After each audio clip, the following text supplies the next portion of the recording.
Our team coverage continues tonight with a San Antonio congressman under fire.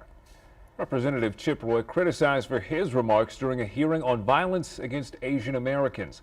Let's bring in Eyewitness News anchor Sharon Coe. Sharon, one of the congressman's controversial comments seemed to reference lynching. Aaron and Deborah, he was making a point about how every American deserves justice and protection.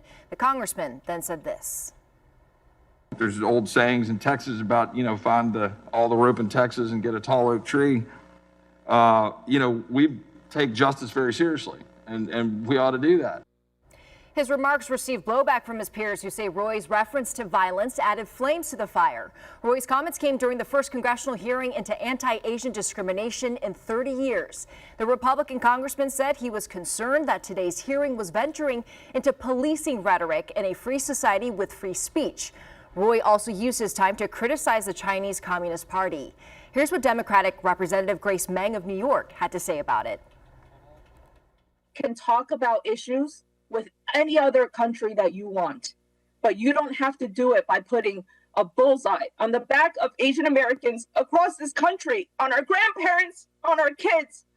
This hearing was to address the hurt and pain of our community, and to find solutions, and we will not let you take our voice away from us. Roy's comments come on the heels of a shooting days ago where 8 people were killed in Atlanta. The majority of the victims were Asian, and this is the first mass shooting since the pandemic began.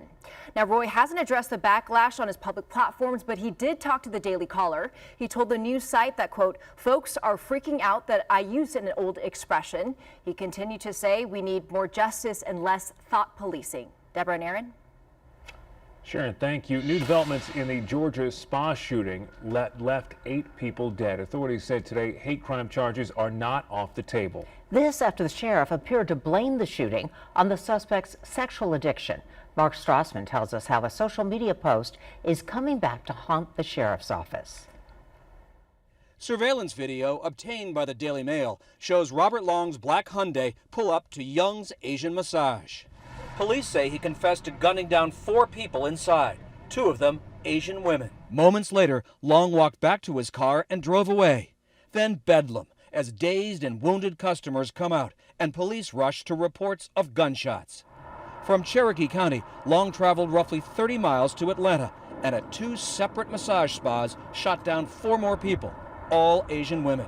According to a local Korean newspaper, the victim at the aromatherapy spa opened the door thinking Long was a customer, but he suddenly opened fire and she was shot dead.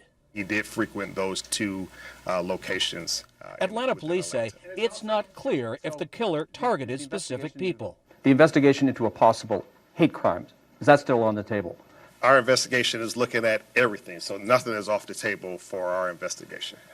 There's been a national backlash against the way Cherokee County law enforcement initially pointed to Long's motive. He has some issues, potentially sexual addiction. Social media also jumped on how Captain Jay Baker framed the killer's mindset. And yesterday was a really bad day for him, and this is what he did. Making matters worse, Baker's anti-Asian Facebook post last year promoting T-shirts with the message COVID-19, imported virus from China. Recent attacks on Asian Americans include this 76-year-old Chinese woman in San Francisco, sucker punched by a white man. She bloodied her attacker with a stick. He was arrested. During the pandemic, Asian Americans have reported nearly 3,800 attacks, physical and verbal. In a statement, the Cherokee County Sheriff said he regretted any suggestion of disrespect for the victims or sympathy for the suspect. There was no mention of the racist T-shirt. Mark Strassman, CBS News, Atlanta.